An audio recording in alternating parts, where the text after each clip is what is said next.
درې نظریې دي د پښتنو د تاریخ. وړومبۍ نظریه دا ده چې دا پښتانه چې دي دا د ابراهیم علیه السلام د بیبي قطوره اولاد دی. دویمه نظریه دا ده چې هغه هم د دغې سره لږه نږدې ده چې پښتانه چې دي دا د حضرت یعقوب علیه السلام اولاد دی او بني اسرائیل دي. او دریمه نظریه دا ده چې پښتانه آریا دي. نو په دې کې که د چا زړه د ځینو خلکو به زړه نه غواړي چې یاره ځان ته بني اسرائیلي وایي، په دې چې ځینو خلکو زړه به نه غواړي. نور حقیقت چې څه دی نو ثبوتونه زموږ سره ډېر ثبوتونه چې دي نو هغه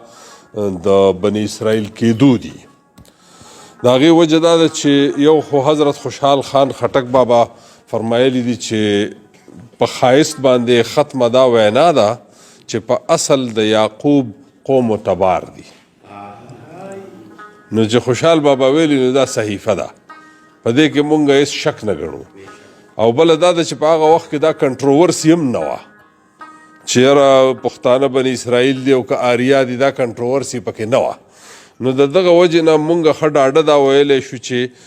د خوشحال بابا دا نظریه چې کومه ده نو دا یوازې د خوشحال نظریه نه ده بلکې دا حقیقت ته زیاته نږدې ده. او زما مطالعه دا وایي چې امکان دی چې یو دوه څلور قبیلې یا د پښتنو یوه څانګه دا کیدی شي چې د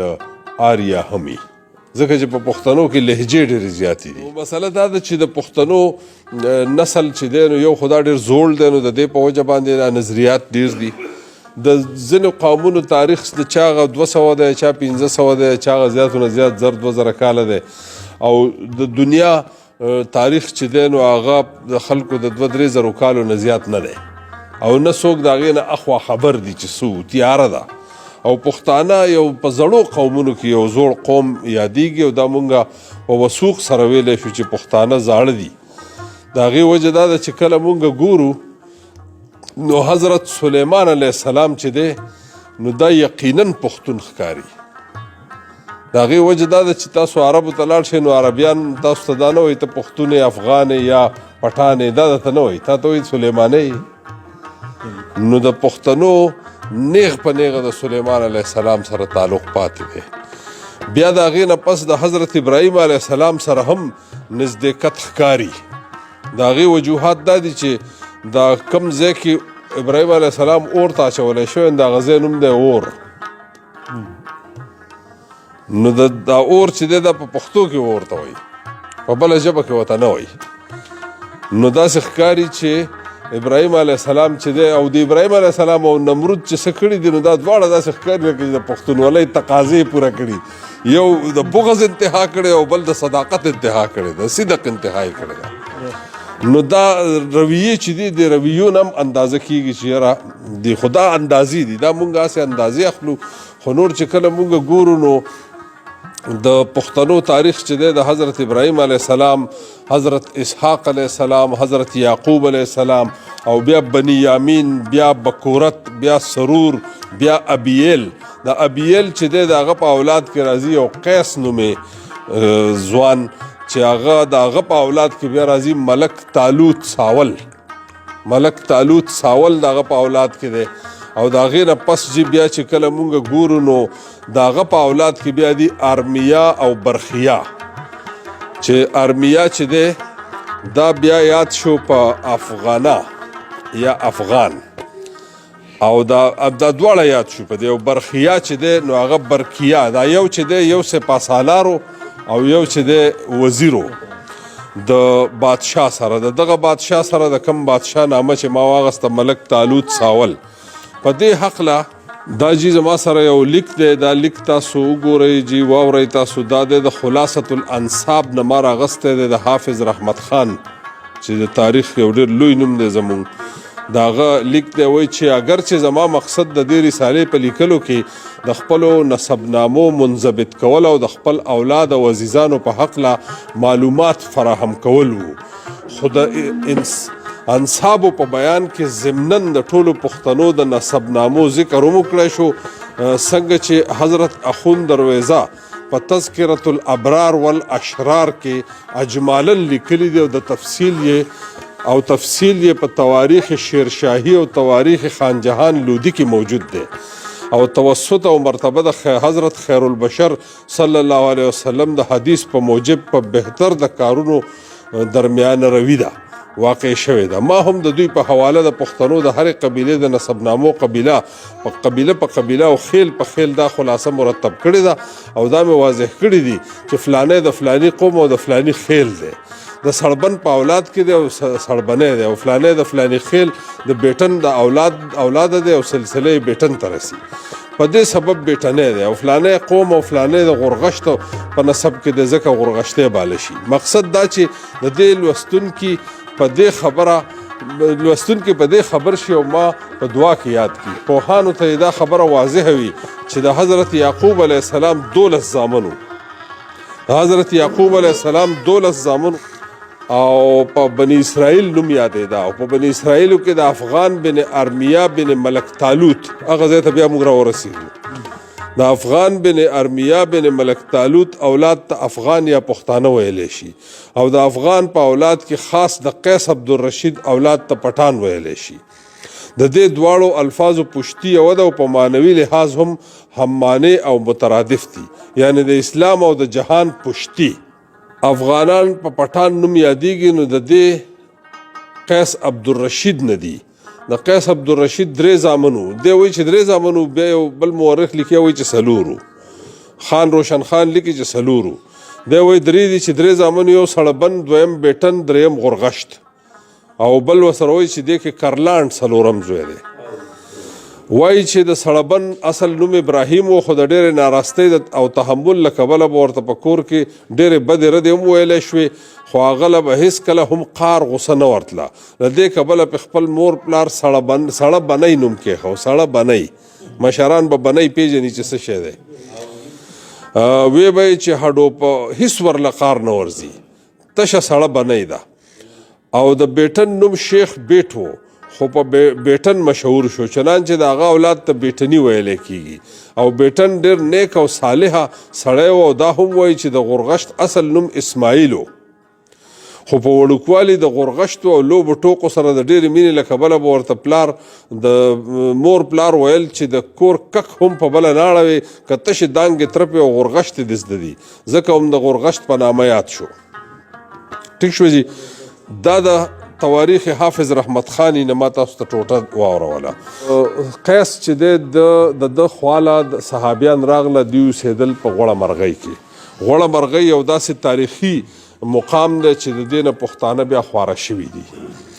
او دغه پښتانه چې دي د دغه په نسبت باندې هم وایي چې دغه ځای ته به پخت هم وي، او پخت نسل ته هم وایي پښتانه، پشت یا پخت، نو بیا پښتنو ته پشت یا پښتون یا پښتون ویلی شو، او ژبې ته پښتو یا پښتو ویلی شوه. نو دا چې دی د دې نه پس صحابیانو چې دی هغې ووایي چې یاره تاسو چې کوم دود دستور لرئ نو دا د اسلام سره ډېر نږدې دی، د پښتنو سره یې څو ورځې تېرې کړې، نو وایي چې ستاسو دا د اسلام سره ډېر نږدې دی، لوز پوره کول او میلمستیا کول او دا ټولې خوبۍ چې کومې دي، وایي چې دا خو اسلام هم حکم کړی دی او ستاسو په دې ثقافت کې موجود دي، نو تاسو اسلام قبلوئ ولې نه؟ نو وایي چې تاریخدانان لیکي چې قیس سره د 40 ملګرو، پخوا به د ټولو نه وړوکې قافله 40 وه، ځکه چې که ځناور د باندې چېرته حمله وکړي یا قدرتي آفت راشي نو چې یو بل مدد کېدی شي، نو 40 کسان به یو ځای، د 40 نه به کم په اوږد مزل نه تلل. نو دوی وایي چې لاړه د پیغمبر صلی الله علیه وسلم لیدوله، کتوله، ملاقات له، هغې سره کېناسته، هلته اسلام قبول کو، د پیغمبر صلی الله علیه وسلم نه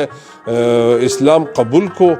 او د هغې نه پس چې دوی بیرته راغله نو ټولو په یړ ټولو پښتنو اسلام قبول کو. بیا چې کله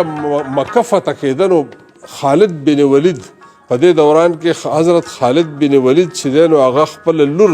قیس عبدالرشید رضی الله تعالی عنه ته په نکاح کړې وه. دا یې د رشتهدارۍ یو اعلان کړی چې یاره دومره نزدېکت زمونږ پیدا شو. نو د هغې وجې نه پیغمبر صلی الله علیه وسلم وایي چې قیس دغه ته ووایي، خالد بن ولید رضی الله تعالی عنه ته ووایي چې خپل خپلوان راوغواړه د مکې فتح له، ځکه چې دوی په یو څو جنګونو کې دوی سره عیسی اغستې وه او ډېرې بهادري ښودلې وه. نو هغې ورته وایي چې خپلوان دې راوغواړه، نو وایي چې د فتح مکه کې ورسره موجود وو پښتانه ورسره موجود وو. بله دا ده چې پیغمبر صلی الله علیه وسلم چې کله دوی اسلام قبول کړو نو پیغمبر صلی الله علیه وسلم ورته ویلي چې ستاسو حیثیت به د اسلام دپاره داسې وي لکه د کشتۍ هغه مرکزي لرګی، هغې ته بطان وایي په عربۍ کې. نو د هغې د وجې نه دا پټان نوم مشهور شوی دی. تاریخ دانان داسې لیکي والله اعلم. بله دا خبره ده چې پیغمبر صلی الله علیه وسلم دوی خوښ هم شو او د دوی ستاینه یې وکړه چې دوی مطلب دا دی چې تکړه خلک دي او د دوی کردار شته. نو د دغې وجې نه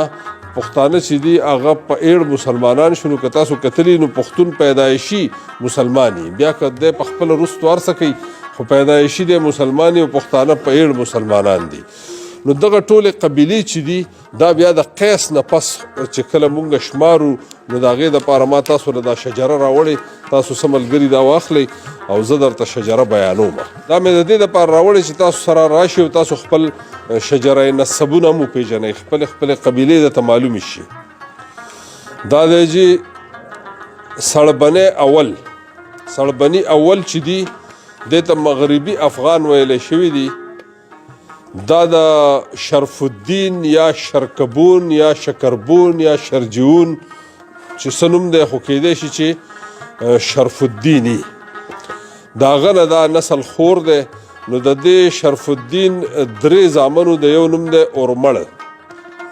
د یو نوم دی ترین او د بل نوم دی شیرانی. نو د شیرانی اولاد چې دی نو هغه د لاندې تقسیمیږي، کوه سلیمان په سیمه کې اوسیږي او د کاکړو سره نږدې دي ځکه چې د کاکړو سره خپلوي وه. بیا چې د ترین اولاد چې دی نو هغه په دریو زامنو کې تقسیم دی، ابدال، تور ترین او سپین ترین. بیا چې د ابدال چې دي د ابدالي یا دورانی په نامه باندې په افغانستان کې مشته دي او دا بیا خواره شوي دي په دوه څانګو کې، یو ته پنجپاو وایي بل ته زیرک وایي. د پنجپاو بیا درې څانګې دي، نورزی، علیزی، اسحاقزی. د علیزی چې دي نو دا د افغانستان نه علاوه د ملتان په سیمه کې هم آباد دي. دا ملتان هم پخوا د پښتونخوا برخه وه، د احمدشاه ابدالي په وخت کې دا د پښتونخوا برخه وه. ښه جي دا چې دی چې د زیرک چې بل رور دی زیرک، د زیرک اولاد چې دی نو هغه په 4 زامن دي، هغې کې اچکزي دي چې په پشین او توبه کې اوسیږي. بارکزي دي چې هغه د هغه بیا لاندې د محمد زو یو خاخ دی د په اولاد کې چې دا په افغانستان کې اوسیږي. دغه نور محمدزي دي، دا کوم چې د اشنغر دي دا بیل دي. علي کوزي بل زوی دی، علي کوزي افغانستان کې اوسیږي ټول. پوپلزي نو د دې لاندې بیا دی سدوزي یو خاخ چې دی نو دا په افغانستان کې دی حکومت هم کړی دی د 1940 نه تر 1813 پورې. بیا چې زمونږ بره څانګې ته چې راځو اورمړ دي، د اورمړ په اولاد کې دا په کاڼي ګورم کې اوسیږي. اورمړ چې دي چېرته چې د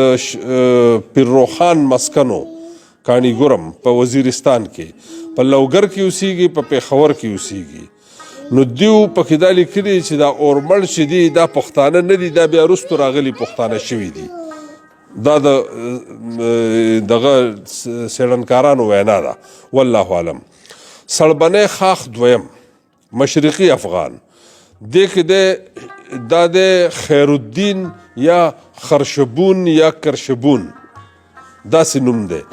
نو د ده درې زامن دي، کسې، زمند او کند، دا درې زامنې دي. بیا چې د کسی په اولاد کې کیتران دي چې په